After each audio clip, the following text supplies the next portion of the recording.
Introduction to whole numbers. So, why is counting important? Well, I mean, it was basically since the pre-dawn of history, right? There's evidence that shows that cavemen had this tally system that at least showed that they kept count of something on a bone, just little marks. So they at least had that idea. I mean, this is 15,000 BC, and then it progresses into agriculture, progresses into the ideas that once we started civilization, right, we started needing this idea to keep count of things. Keep track of stuff. Yeah. So shepherds would be out in the field. They would take pebbles for however many livestock they had, right? There was no real number sense to the word. There was no actual like 1, 2, 3, but there was like this pebble represents this animal. And then that's how they kept track of animals. And then it just slowly progressed into something more and more complex, more and more complicated, which is super cool. I think so.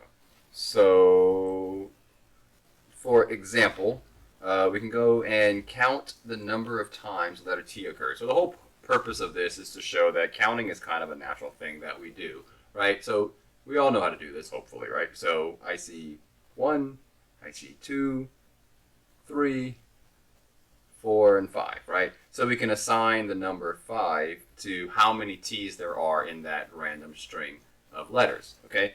So that's just the basics of counting. But you'll notice that when I started counting, I started with 1, right? That's kind of our natural way of doing things. Like we have our fingers and we can count on our hands. 1, 2, 3. So that brings up the idea of types of numbers. So whenever you start thinking about the basic stuff, when you first start learning how to count, that's very natural to you. That's the idea of natural numbers. 1, 2, 3, 4, 5, 6, 7, 8, 9, 10, 11, 12. blah, blah, blah, blah, blah, right? So it just keeps going, right? You can keep going that way. It's a very natural progression of things. Okay, and then we have the idea of whole numbers. So they're not really different. They're unique. It's a unique set. It's just it's got the idea of 0, right? So the idea of the difference between a natural versus a whole is the whole number includes this idea of 0, something that's not natural at all. You don't see this ever. It's not something that's very concrete, right? That's an abstract idea. Having nothing is concrete, but the idea of the representation of having nothing. Yeah, if you're thinking about just counting how many dogs you have, you don't start with 0. Yeah. 0, where are you? Right? You don't do that. Okay, you start with 1. And so the idea of whole numbers, we're introducing the idea of 0 because it's useful. It's a useful number, and we'll get to more and more complicated looking numbers later. Oops, wrong thing. There we go. Complicated looking numbers later. But for now, we're still focusing on whole numbers. So 0 and all the rest of the counting numbers, right? These are our counting numbers. All right. So let's talk about order, right? There is a sense of order among these things. So if I said 4, I could be talking about, 4 circles here. And if I said 3, I could be talking about 3 circles. And if I said 7, let's go purple here. 1, 2, 3, 4, 5, 6, 7. Okay, so now I have a group of 7. So if I wanted to put them in order, maybe I'll go, all right, we'll put 3 first because that's the smallest. And I'll put 4 second.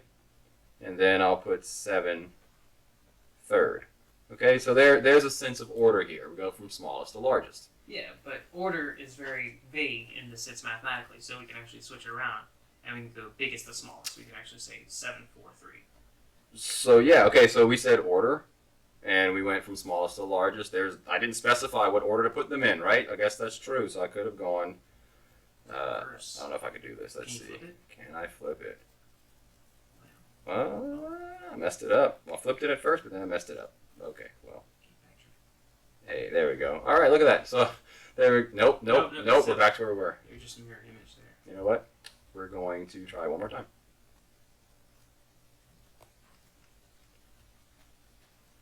There we go. Okay, so largest to smallest. It is in order. Now, that's not the order that we usually are talking about whenever we say put it in order, but it's true. Order is a very vague word. So mathematically, when we get more complex, we're going to be using these little words that make it more concrete to us. Yeah, and these are both these are both manifestations of the word order. We just specify what type of order after the fact, right? But order on its own means that we have some rule to put them in a certain arrangement. Okay? And And so order is important, right? As far as, well, where do we go from here? Let's attach this idea to a number line. So maybe you know about number lines at this point. Here's a number line of the whole numbers, starting at 0, goes up to 8, and continues on forever, right? That's what that arrowhead means. If I wanted to, I could say, all right, well, here is 4. Let me try to keep those colors the same. So this was, I think 4 was, I don't remember what 4 was. 4 was red. Okay, so we're going to go with 4 is right here. 3 is right here. And 7's over here. Okay, and so if I'm trying to put these in order, let's say from smallest to largest, we would say 3, 4, and 7. We can visualize that here by seeing that 3 is furthest to the left, then comes 4, if we're going from left to right, and then comes 7. So we could say 3, 4, and then 7. Yeah, so as you slowly get away from 0, you're getting a bigger and bigger number. So the idea is it's increasing. All right, smallest to largest. All right. So we have 4 major operations. Okay. Now that we talked about numbers in general, whole numbers, let's talk about the operations on those numbers, right? So you have some numbers. What can I do with them? Well, the 4 main things is addition, subtraction, multiplication, and division. Okay, and so these are not complicated topics. We've seen these for a long time. If you have, 3 circles and your friend has 4 circles and you want to know how many circles y'all have all together, well, that's a simple addition problem right there. You can count them one at a time and you'll see that you have 7, right? You have 7 objects. That's addition. Well, subtraction is quite similar, except instead of adding things in, I'm taking them away. yeah. So you're like, oh, you don't get to play with my 4 circles anymore. All right, now, so that would, well, I guess I should write this down, huh? This was 3 Yeah, that was 3 plus 4. 4 That was going to be 7 minus 4. gives me 7. This one was 7 minus 4, and that gave me 3. Right, so subtraction's taking things away. Okay, at least for now. Multiplication is just shorthand addition. So let's say that you have several friends now. If you're so lucky, you have 1, 2, 3 circles. Your friend has 3 circles, and his friend has 3 circles. Okay, well, how many circles are there all together? Well, this is a situation. Let me do one more. One more set of friends. One more friend, I mean. There we go. So this is 3 times 4, right? We have 4 groups with 3 in each group. There's a total of 12, right? It's the same thing as adding 3 4 times. Okay, so same thing. Division, on the other hand, is like saying, okay, well, you have these 12 circles. Massive things, and you want to split them. Yeah, you want to just divide them up evenly. I guess I shouldn't have drawn them so neatly together, but there we go. We have them, and I want to split it up to where everyone has the same amount. Okay, let's say I want to split this into 2 groups. Okay, well, I could say, all right, well, we got 6 right there, and we have 6 right there. So that would be a situation where you have 12 split into 2 groups, right? I don't like the division symbol, so with that. All right, so 12 into 2 groups is going to be 6. Now, 6 per group. I mean, you can do it differently, right? You can just draw it around the first 6, and then draw it around the second 6. It doesn't matter Like like that. So again, it's however you see these things. Whenever you're breaking them apart, whatever's even in your mind works, as long as you hold true to the splitting in even parts. Let's also, while we're at it, let's say divide it into 4 groups, or let's go 4 groups. So there's a group, there's a group, there's a group. So we took the 12 and we are splitting it into, I guess we could say 3 groups. There's 4 in each group. Another way we could actually word that, different question we can get from the same picture, is you can have 12 split into 4 groups. That's going to give you, 4 from each group. That's going to give you 3 groups of 4. So the first one here, this one's saying that you have 12 items and you're splitting it into 3 groups. There are 4 in each group. this one here is saying that you have 12 items and you're splitting, you want to make sure that each have 4 in each group. How many groups are possible? There are 3. Okay, so both of them, this is a matter of interpretation, but that's basically the basis for division. Okay, now what about commutativity? So that's a fancy sounding word. Basically, that just means that the order that you do the operation in doesn't matter. Okay, so let's go back to 3 plus 4. I don't remember what the numbers were. Let's go 3 plus 4. All right, that is 7. 4 plus 3 is 7. Also 7. So it turns out the order that you do the addition doesn't matter. Okay, what about with subtraction? Well, if 4 minus 3 is 1, is 3 minus 4 also 1? Not necessarily. Not so much, right? No. So we would say that addition is commutative Subtraction's not. Nope. and subtraction is not.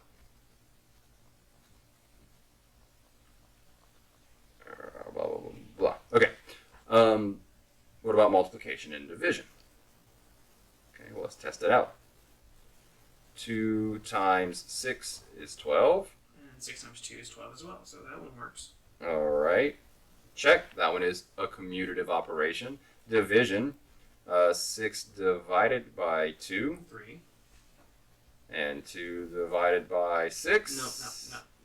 Definitely not 3, right? If I have 2 items split among 3, or split, 2 items split among 6 people, you're not all getting 3 slices of pizza, right? Sorry. Okay, so commutativity. Does the operation give you the same answer in either direction? All right. Prime factorization. So here's another big topic. Prime factorization is important. You're going to get to some problems that are more complicated if you don't know how to do prime factorization. If you can think about 10 instead of as just 10, you can think about it as what times what gives you 10. That actually was more helpful than it sounds.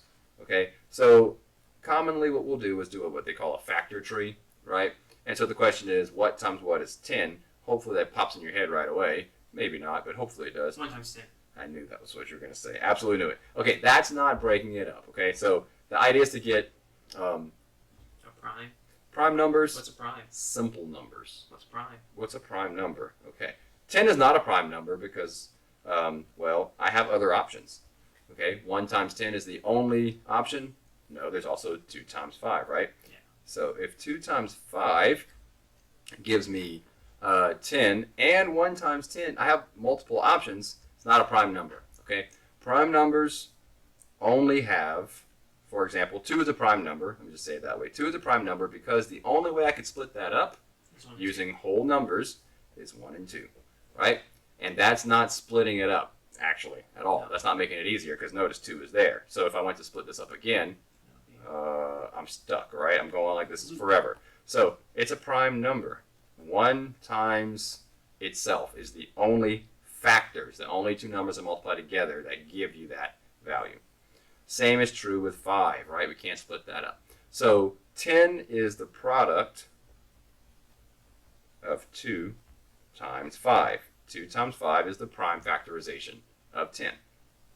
So 2 and 5 are prime numbers, and then 10 is what we are known to be composite. So it's built of these prime numbers. So we took something big that's made up of primes, and we broke them down to just simply the smaller numbers, the prime digits. The prime digits, right? So that makes it 10 is a composite number, right? And then 2 and 5 are prime numbers. Okay, 30 is also a composite number, but we can split that one up. Yeah, in different directions. 2 and 15. Okay, so let me do this in multiple spots. So we have 30, and I'm going to do 30 here as well. 30 is 2 times 15. My actual first thought was 3 and 10. Oh, 5 and 6. Okay, 5 and Do 6. another one. Let's see. All right, if we can fit it right there. Yeah, we'll fit it. 5 and 6. Okay, 2 is a prime number. 15 is not. 15 is 3 and 5. So 2, 3, and 5. We've done reached the end of our tree, right? The branches have ended on prime numbers. 3 is a prime number. 10 we just talked about is 2 and 5. Both of those are prime numbers. 3, 2, and 5. 5 is a prime number. 6 is 2 and 3. Okay, so 2, 3, 5. 2, 3, 5, 3, 2, 5, 5, 2, 3. Again, that idea that commutative properties coming back into play. It doesn't matter the order that we got our primes. Right, so multiplication is commutative. All of these are the same thing, right? So we could say that the answer is, any one of these actually would be the answer. I'm going to go with this one, though, because they're all in order from least to greatest. But these are all equivalent. Okay, and that brings up the last item we need to talk about, which is one more problem, and then we're going to leave it from there. So 5 minus 7. I know you can't do it, right? That's what they always say, at least whenever you're like in what, second grade? Yeah, that's what I was told. Third grade, right? You can't do it. Okay. Of course, we learned eventually that was a lie, right? And let's think about this for a little bit. Okay, you're at the beach. Yep. Probably a terrible example. Whatever. I'm gonna try to draw a straighter line than that. Whatever. Okay. And then you are walking up onto a pier, right? So you're gonna go up one step, 2, 3, 4, 5, right? So now you're on this pier. And then you're going to walk across the pier, and then you're going to start walking down. Okay, so I'm going to change the color here, and I'm going to go down 7 steps. 1, 2, 3, 4, 5, 6, 7. Did I do that right? 1, 2, 3, 4, 5, 6, 7. Not drawn to scale, ladies and gentlemen. Okay, you might notice something. Yeah, so like, are we in the sand here, or are we in the water? Wherever you want to be. Okay. Where do you want to be? I like the water. Okay, let's go in the water. Okay. So let's say that each step was a foot, right? It was a foot. So you went up 5 feet. And then you went down. Let's write the word up there. And then we went down. Let's do that in red. Match up my colors here. Down 7 feet. Okay, well that brought you down here. Right? So you're under the water now by 2 feet. 2 feet under. Right? So that's what we're going to call negative 2. So we're going to say that 5 minus 7 is negative 2. But negative 2 is not in the number set. Oh, that's not a whole number at all. Well then, I guess they have to watch the next lesson.